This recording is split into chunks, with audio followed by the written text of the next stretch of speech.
기원 후 68년 로마 제국은 유례없는 혼란 속으로 빠져들었다.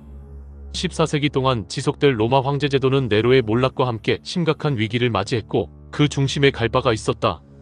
갈바는 율리우스 마이너스 클라우디우스 왕조가 붕괴된 후 로마의 권력을 차지한 첫 번째 황제였으며 이후 플라비우스 왕조로 이어지는 격변기의 서막을 알린 인물이었다.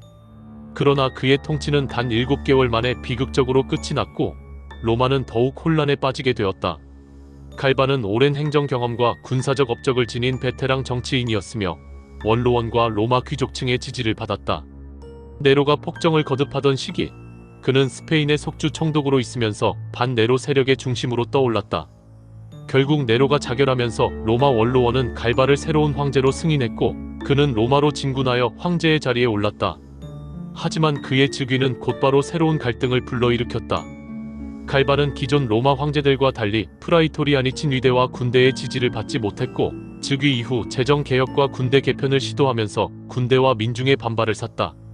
특히 그는 황제의 충성 보상금을 지급하지 않는 결정을 내렸고 이는 군대의 불만을 폭발시키는 계기가 되었다. 그의 통치는 오래가지 못했다. 결국 기원 후 69년 프라이토리아니는 그를 배신하고 새로운 황제를 지지하며 반란을 일으켰고 갈바는 암살당했다. 갈바의 짧은 통치는 로마 제국이 더 이상 단순한 혈통 계승이 아닌 군대의 지지를 기반으로 한 황제 중심 체제로 변화하고 있음을 보여주는 사례였다. 또한 그의 몰락은 플라비우스 왕조로 이어지는 사황제의 해기원 후 69년의 시작을 알리는 사건이었으며 이후 로마 황제 제도가 보다 강력한 군사적 기반 위에서 운영될 것임을 예고하는 신호탄이 되었다. 그렇다면 갈바의 실패는 무엇을 의미했을까? 그는 단순한 무능한 황제였을까? 아니면 새로운 황제 제도의 실험적 존재였을까? 갈바의 즉위와 네로 이후의 혼란. 기원 후 68년 네로의 몰락과 함께 로마 제국은 극심한 정치적 불안정에 빠졌다. 율리우스 마이너스 클라우디우스 왕조가 붕괴하면서 새로운 황제의 자리를 둘러싼 경쟁이 본격적으로 시작되었다. 이 혼란 속에서 갈바는 원로원과 귀족층의 지지를 받으며 로마 제국의 황제로 즉위하게 된다. 갈바는 오랜 정치 경력을 지닌 노련한 인물이었다. 그는 기원전 3년경 태어나 티베리우스, 칼리굴라, 클라우디우스, 네로 등 여러 황제 아래에서 군사 및 행정 경력을 쌓아왔다. 특히 그는 네로 치하에서 히스파니아, 타라코넨시스 현재의 스페인 동부 총독으로 재직하면서 지방 행정을 효과적으로 운영했다. 네로의 폭정에 대한 불만이 커지자 그는 네로의 반기를 들고 반란을 선포했으며 이 과정에서 원로원의 지원을 받으며 황제 자리에 오를 수 있었다. 그러나 갈바의 즉위는 곧바로 문제를 야기했다. 그는 네로의 방탕한 정책을 바로잡고자 강력한 개혁을 추진했지만 그의 방식은 지나치게 엄격하고 가혹했다. 특히 군대와 민중을 효과적으로 통제하지 못하면서 지지 기반이 약해졌다. 갈바의 실책과 군대의 배신. 갈바가 저지른 가장 큰 실수는 군대와의 관계를 망친 것이었다. 로마 황제 제도가 지속되기 위해서는 군대의 충성이 필수적이었는데 갈바는 이 점을 간과했다. 그는 즉위 이후 친위대와 로마 군단에 대한 보너스를 지급하지 않겠다고 선언했으며 이는 즉각적인 반발을 불러일으켰다. 네로의 몰락 이후 혼란한 정국에서 군대는 황제에 대한 보상금을 기대하고 있었지만 갈바는 이를 무시한 것이다. 또한 그는 자신의 권력을 유지하기 위해 강경한 숙청 정책을 펼쳤다. 네로의 측근뿐만 아니라 잠재적인 경쟁자로 여겨지는 인물들을 제거하려 했다. 특히 그는 독립적인 세력을 형성하고 있던 게르마니아 군단의 지휘관 비텔리우스를 경계했지만 효과적으로 대응하지 못했다. 이로 인해 게르마니아 군단은 반란을 일으켰고 갈바의 지지 기반은 더욱 약화되었다. 갈바는 이 혼란을 수습하기 위해 새로운 후계자를 지명하는 결정을 내렸다. 그는 자신의 후계자로 루키우스 칼푸르니우스 피소를 임명했는데 이는 기존의 군사 지도자였던 오토를 배제하는 조치였다. 오토는 갈바의 결정에 불만을 품고 프라이토리아니 친위대의 지지를 얻어 반란을 계획했다. 결국 기원 후 69년 1월 오토와 그의 지지 세력은 갈바를 배신하고 황궁에서 그를 암살했다. 갈바는 즉위한 지 7개월 만에 로마 거리에서 살해당하는 비극적인 최후를 맞았다.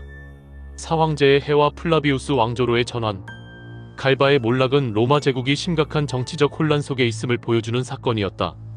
그의 사망 이후 오토가 새로운 황제로 즉위했지만 곧 비텔리우스와의 내전이 벌어졌고 이후 베스파시아누스가 최종적으로 황제 자리를 차지하며 플라비우스 왕조를 창설하게 된다.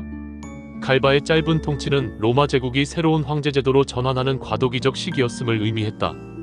이전까지 황제의 계승은 혈통과 원로원의 승인이 중요한 요소였지만 이제는 군대의 지지가 황제 즉위의 결정적 요소로 자리잡게 되었다.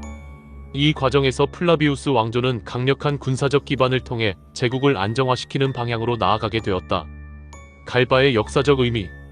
갈바는 짧은 재위 기간 동안 많은 실책을 저질렀지만 그의 통치는 로마 황제 제도가 변하는 중요한 전환점이었다. 그는 원로원의 지지를 받았지만 군대의 지지를 얻지 못하면서 권력을 유지할 수 없었고 결국 암살당하는 운명을 맞았다. 이 사건은 로마 제국에서 황제 군사적 지지를 받아야 한다는 공식이 확립되는 계기가 되었으며 이후 플라비우스 왕조가 군사적 강화를 통해 제국을 통치하는 방향으로 나아가는 데 영향을 미쳤다. 갈바의 실패는 단순한 개인의 무능 때문이 아니라 로마 제국이 기존의 황제 제도를 유지할 수 없는 상태에 이르렀음을 보여주는 것이었다. 그의 몰락은 사황제의 해라는 내전으로 이어졌고 결국 플라비우스 왕조가 등장하면서 로마 제국은 보다 군사 중심적인 황제 제도로 변모해갔다. 그렇기에 갈바의 통치는 단순한 실패의 사례가 아니라 로마의 황제 제도가 변화하는 과정에서 나타난 역사적 실험으로 볼 수 있다. 갈바, 실패한 황제인가? 새로운 시대의 희생양인가? 갈바의 통치는 단 7개월 만에 끝이 났지만 그의 짧은 재위는 로마 황제 제도의 중요한 변화를 상징하는 사건이었다. 그는 율리우스 마이너스 클라우디우스 왕조의 몰락 이후 첫 번째 황제였으나 기존의 황제 권력 기반을 유지하지 못했고 특히 군대의 지지를 얻지 못하면서 비극적인 최후를 맞이했다. 그의 몰락은 로마 제국이 더 이상 혈통과 원로원의 승인을 통해 황제를 결정하는 시대가 아니라 군대의 충성이 황제 즉위의 가장 중요한 요소로 자리잡는 변곡점이었음을 보여준다. 갈바의 실패는 단순히 개인의 무능 때문이 아니라 로마 제국이 새로운 통치 체제로 이행하는 과정에서 필연적으로 나타난 혼란의 일부였다. 그는 원로원의 지지를 기반으로 전통적인 황제상을 회복하려 했지만 시대의 흐름은 이미 바뀌어 있었다. 그의 몰락 이후 로마는 사황제의 해라는 내전을 겪었고 결국 베스파시아누스가 승리하며 플라비우스 왕조가 시작되었다. 이는 로마 황제제가 군사력을 기반으로 하는 실질적인 군사정권으로 변모하는 계기가 되었다. 역사가 타키투스는 갈바에 대해 모두를 다스릴 능력이 있었으나 아무도 기쁘게 할 줄 몰랐다라고 평가했다. 그는 원칙을 중시했지만 정치적 현실을 고려하지 못했고 군대와 민중을 통합하는 데 실패했다. 그러나 그의 짧은 통치는 로마 황제제가 기존 혈통 중심에서 벗어나 군사적 실력과 정치적 역량이 핵심 요소로 자리 잡는 과정의 일부였으며 이후 로마 제국의 정치 구조를 결정짓는 중요한 계기가 되었다.